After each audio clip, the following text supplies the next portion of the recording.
ओम नमः शिवाय। ओम सूर्याय नमः। नमस्कार भक्तगण। आज प्रदोष व्रत है, लेकिन यह प्रदोष व्रत रविवार को पड़ रहा है, इसीलिए इसे रवि प्रदोष कहा जाएगा। इस दिन भगवान शिव जी की पूजा की जाती है। जिस प्रकार एक वर्ष में 24 एकादशियाँ होती हैं, ठीक उसी प्रकार 24 प्रदोष व्रत भी होते हैं। किसी भी माह की त्रयोदशी तिथि को प्रदोष व्रत किया जाता है तथा यह प्रदोष किसको समर्पित है, ये उस दिन पर निर्भर करता है। जिस वार पर यह त्रयोदशी पड़ती है वही प्रदोष व्रत माना जाता है। रवि प्रदोष व्रत शारीरिक स्वास्थ्य की दृष्टि से अत्यधिक अनुकूल व लाभदायक माना जाता है।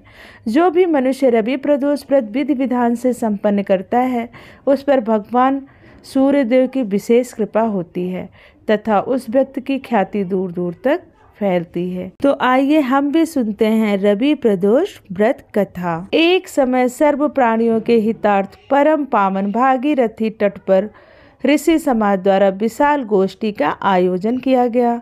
इस सभा में व्यास जी के परम शिष्य पुराण वेत्ता सूत जी महाराज हरि कीर्तन करते हुए पधारे। सूत जी को आते हुए देखकर शौनक आदि 88,000 ऋषि मुनियों ने खड़े होकर उन्हें दंडवत प्रणाम किया। महाज्ञानी सूत जी ने भक्तिभाव से ऋषि को हृदय से लगाया तथा आशीर्वाद दिया। विद्वान ऋषिगण और सब शिष्य आसनों पर विराजमान हो गए। शौनकाद ऋषि ने पूछा, हे पूज्यवर महात्मते, कृपया यह बताने का कष्ट करें कि मंगलप्रद कष्ट निवारक यह व्रत सबसे पहले किसने किया और उसे क्या फल प्राप्त हुआ। श्री सूत जी बोले, आप सभी शिव के परम भक्त हैं। आपकी भक्ति को देखकर मैं व्रती मनुष्यों की कथा कहता हूँ। ध्यान से सुनो। एक गांव में अतिदीन ब्राह्मण निवास करता था। उसकी साध्वी स्त्री प्रदोष व्रत किया करती थी। उसे एक ही पुत्र रत्न था। एक समय की बात है, वह पुत्र गंगा स्नान करने के लिए गया। दुर्भाग्यवश मार्ग में चोरों ने उसे घेर लिया और कहने लगे कि हम तुम्हें मारेंगे नहीं, तुम अपने पिता के गुप्त धन के बारे में हमें बता दो। बालक दीन भाव से कहने लगा कि बंधुओं, हम अत्यंत दुखी दीन हैं, हमारे पास धन कहाँ है। तब चोरों ने कहा कि तेरे इस पोटली में क्या बंधा है। बालक ने निसंकोच कहा कि मेरी माँ ने मेरे लिए रोटियां दी हैं। यह सुनकर चोरों ने अपने साथियों से कहा कि साथियों, यह बहुत ही दीन दुखी मनुष्य है, अतः हम किसी और को लूटेंगे। इतना कहकर चोरों ने उस बालक को जाने दिया। बालक वहां से चलते हुए एक नगर में पहुंच गया। नगर के पास एक बरगद के पेड़ था। वह बालक उसी पेड़ के नीचे जाकर सो गया। उस समय उस नगर के सिपाही चोरों को खोजते हुए उस बरगद के वृक्ष के पास पहुँचे और बालक को चोर समझकर बंदी बनाकर राजा के पास ले गए। राजा ने उसे कारावास में बंद करने का आदेश दिया। ब्राह्मणी का लड़का जब घर नहीं लौटा तब उसे अपने पुत्र की बड़ी चिंता हुई। अगले दिन प्रदोष व्रत था। ब्राह्मणी ने प्रदोष का व्रत किया और भगवान शंकर से मन ही मन अपने पुत्र की कुशलता की प्रार्थना करने लगी। भगवान शंकर ने उस ब्राह्मणी की प्रार्थना स्वीकार कर ली। उसी रात भगवान शंकर ने उस राजा को स्वप्न में आदेश दिया कि वह बालक चोर नहीं है जिसे तुमने चोर समझकर पकड़ रखा है, उस बालक को छोड़ दिया जाए, अन्यथा हे राजन, तुम्हारा सारा राज्य वैभव नष्ट हो जाएगा।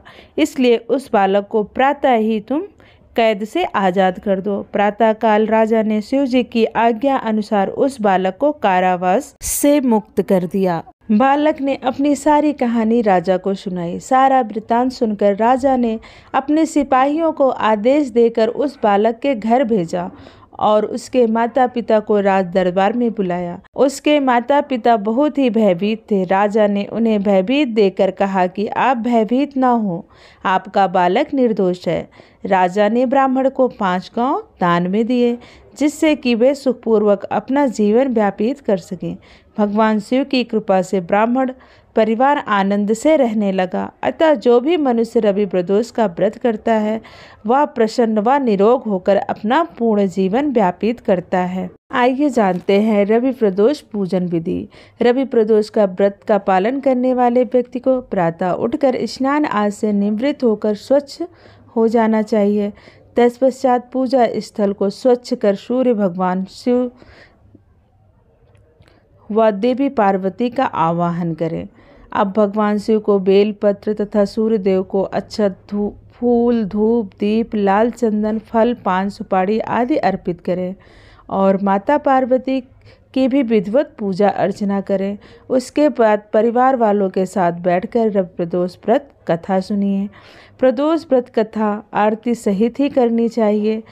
अब आरती करें तथा स्वयं के परिजनों के कल्याण की कामना करें। कहते हैं कि रवि प्रदोष व्रत का पालन करने वाले व्यक्ति के जीवन में सुख शांति का संचार होता है।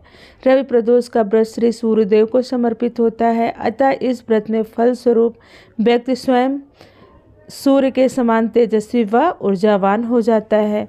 आपकी कुंडली में सूर्य की अंतर्दशा या महादशा चल रही है तो रविवार प्रदोष व्रत का नियमित पालन करने से आपका नकारात्मक परिणाम से बच सकते हैं। सूर्यदेव समस्त ग्रहों में एक विशिष्ट स्थान है, अतः रवि प्रदोष व्रत के प्रभाव से समाज में व्यक्ति का मान सम्मान बढ़ता है। इस व्रत के प्रभाव से विभिन्न प्रकार के रोगों का नाश होता है। विशेषतः नेत्र संबंधी विकारों से इसका विशेष प्रभाव होता है। इस व्रत को जो व्यक्ति करता है उसके संपूर्ण पापों का नाश होता है। इस व्रत को करने वाली विधवा स्त्रियों को अधर्म से ग्लानि होती है और सुहागन नारियों का सुहाग सदा अटल रहता है। बंदी कारागार से छूट जाते हैं। जो स्त्री पुरुष जिस कामना को लेकर इस व्रत को करते हैं उनकी सभी मनोकामनाएं कैलाशपति शंकर पूरी करते हैं। सूत जी कहते हैं, त्रयोदशी का व्रत करने वालों को 100 गौदान का फल प्राप्त होता है। इस व्रत को जो विधि विधान और तन मन धन से करता है उसके सभी दुख दूर हो जाते हैं।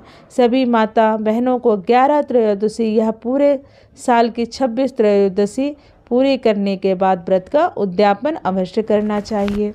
प्रेम से बोलिए ओम नमः शिवाय, ओम सूर्य देवाय नमः। दोस्तों, यह थी रवि प्रदोष व्रत कथा और उससे जुड़ी हुई कुछ जानकारी। अगर आपको कथा अच्छी लगी हो तो प्लीज़ हमारे वीडियो को लाइक, शेयर और चैनल को ज़रूर सब्सक्राइब कर लें, जिससे आपको नई नई वीडियो समय पर मिलती रहे। धन्यवाद। राधे राधे। जय माता दी।